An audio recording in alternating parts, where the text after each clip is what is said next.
বলতে চাই, ইন্টারিম সরকারকে বলতে চাই, উনি যদি জাহান্নামেও গিয়ে থাকে আপনারা সেখান থেকে নিয়ে আসবেন।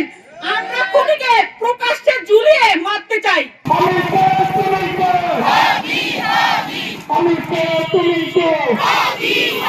তারা ভেবেছে যে একজন হাদি ভাইকে হত্যা করে মনে হয় তারা বিজয় লাভ করেছে, তারা আমাদেরকে দমিয়ে দিতে পারবে।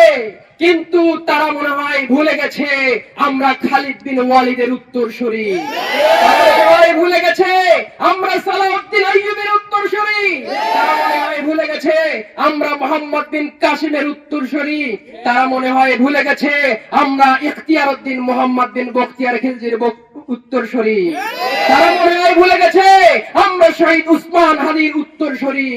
আমরা তো মায়ের উদর থেকে জন্মেছি শাহাদাত লাভ করার জন্য, আমাদেরকে কেউ দমাতে পারবে না।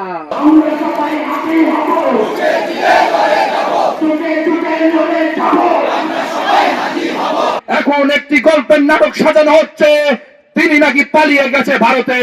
এই সব নাটক তালবাহানা চুদুরবুদুর কথা বলে চলবে না। ইন্টারিম গভর্নমেন্ট ডক্টর ইউনূস, আপনি চুদুরবুদুর কথা বন্ধ করুন।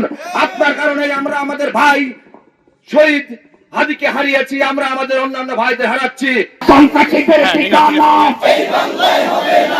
আপনারা জানেন যে শরীফ ওসমান হাদি আমাদের ভাই যে শাহাদাত বরণ করেছেন, তিনি যে চেতনা লালন করতেন আজাদির চেতনা, আমরাও আজাদির চেতনা লালন করছি। আমি